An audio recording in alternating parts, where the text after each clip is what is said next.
Welcome back to Sew Granny Sew and block number 26 of our Quilt Builder card deck series. So today we're doing this block here and it's called Mosaic. Pretty easy, as you can see. It's all half square triangles all the way along, and there's 16 of them. So of course we got 16 of each of our pieces here. All we're going to do is take one and put the other one right sides together on top. We'll line up this edge here and we're going to put our scant 1/4 inch seam along there and we'll get those ironed open. So I'm going to go ahead and get these 16 squares sewn together, get them ironed flat, and I will meet you back here. So we have all of our pieces sewn together. I was going to iron them open, but instead I just ironed them towards the dark side. That does help with seam a little bit. And I put them with a light colored thread, so I want to make sure I got that covered well. So let's talk about the Quilt Builder card deck series.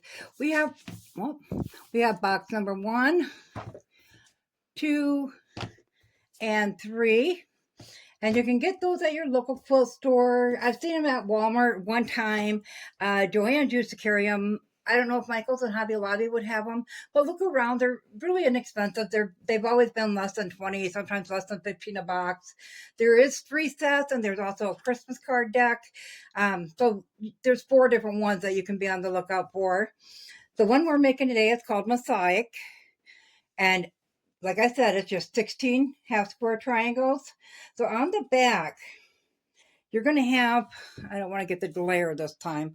Okay, so you're going to have the design here that shows it in the black and white grayscale. And here the pieces are all lettered because over here it tells you how many and what size to cut. And then here the finished block. So below you can make it in a 6, 8, 10, 12, or 36-inch block. So there's a lot of variety to these. On certain ones, on number 3, their card had different sizes for the blocks. So you do want to make sure if you're going to use more than one like we are, you want to make sure that you can get the same size block out of all of them, or you're going to have to differentiate the size of your pieces that you cut out to make that block. So we're going to go ahead and set these aside. So once we have them all sewn together and ironed flat, we're going to have dog ears on them at of course, the 2 ends where they met. We'll just snip those off. And then you're going to take your block. You don't have to snip those off if you want to do it when you're doing your block. And we'll just lay our ruler on there, lining up your diagonal line with your seam in your block. And we will trim that up.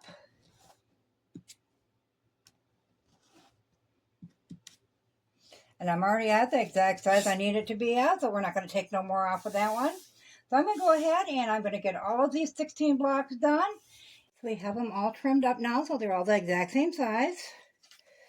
So if we look at our block, you can see we have 4 sections of 4 blocks each. So what we're going to do is we're going to work on this just one little block at a time. So whether you want the light side, dark side, mine is burgundy and green.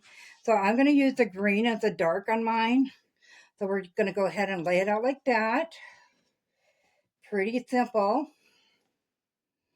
And then we'll lay out the next one just like that as well. So we need 4 sections exactly like this, because all we're going to do, you can see they just turn to go into the next position. They turn a 1/4 turn to go into each position. So we're going to go ahead and sew this one up. We'll put the top to the bottom. And we'll bring that sewing machine and we'll put a 1/4 inch seam along there. So I'm going to go ahead and get this one sewn up and bring it back, and I'll show you how we're going to connect those 2 together. So I'm going to go ahead and get these 2 sections sewn up, and I'll meet you back here. So we have these 2 pieces sewn together, and I just want to show you, with these ones I'm just going to finger press because we will make sure our rows alternate going up and down to line them up. So I just want to finger press it quick. So we got this one going this way, so now we're going to need this one to go this way. So we'll finger press it back that way. That way when we put them together, whoops, once we get this figured out here what we're doing. Okay, just like that.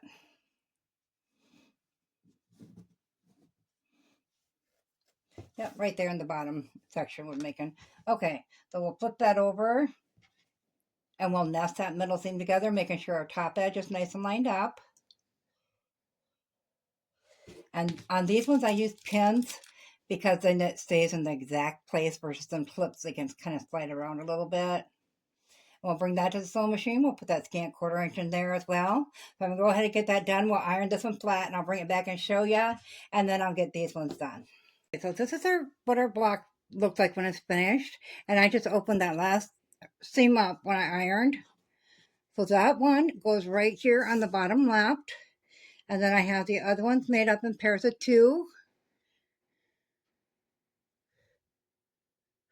And that one will go there.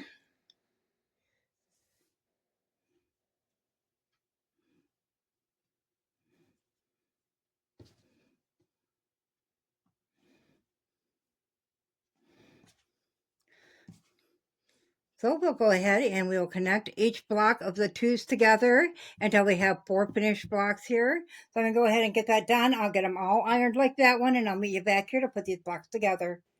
We now have our 4 pieces sewn and ironed flat with that middle seam open.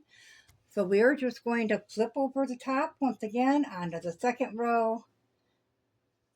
Flip that into place. And because you rotate the blocks, like the arrow's going that way and this one's going this way, you don't have any seam to line up except for this middle seam. But I do want to go, I'm going to put that on the sides. I do want to go over that a little bit. I don't have a pin over here. But when you sew this one, you want to sew right where this, oh, I'm trying to get it up here where I know you can see it, right where this line of stitching and that line of stitching meets. You want to sew right there to make sure that you're going to hit that and not cut off that point on that. So I'm going to go ahead and I'm going to get these 2 pieces sewn together, and then we'll come back and we'll put the 2 pieces together, get it ironed flat, and measure that out. So the last step on our block, we're going to go ahead and flip this. I did not iron these ones open because we're going to have to nest those seams. So we're going to go ahead and flip it over, line that up at the top once again, and start nesting in those seams.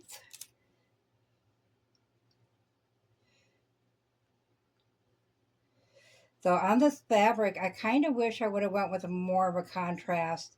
The green and the burgundy contrast, but the sunflower is kind of tied all in, and it doesn't pop like I would thought it would pop.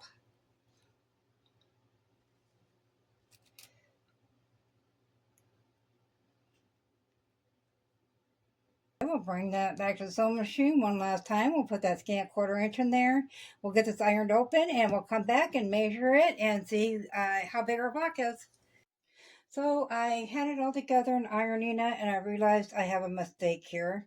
As you can see, there's a diamond in the center. Well, I have that one turned the wrong way. So I got this seam ripped out. I just want a little pass, at least a good 1/4 inch, so you can put the seam back in. And I got to rip this piece out yet. So I'm going to go ahead and get this done and get it flipped around how it's supposed to be, get it sewed back together. Then I'll iron it flat and meet you back here. Okay, it's all fixed now. I kind of like the design it makes because not only does it have the arrows going like that, but it also has this, and then it has these spikes coming off the center. It's kind of cool looking. So once again, that one was Mosaic. And we're going to go ahead and draw our next block. Put that one in the back. And that is our next one. That one should be pretty easy. And this one's called Belkin Puzzle. So that one should be fun. You'll have to let me know what you think in the comments below, guys. Just be sure you get those in the right direction because I did not even notice that until I was ironing. So very important to have it in the right direction, otherwise the whole design doesn't come out. As always, guys, if you found this video useful, go ahead and give it a big thumbs up. It really helps our channel grow. If you haven't subscribed yet, go ahead and hit that subscribe button because we'd love to see you at Sew Granny Sew. Thanks all. Have a great day. Bye.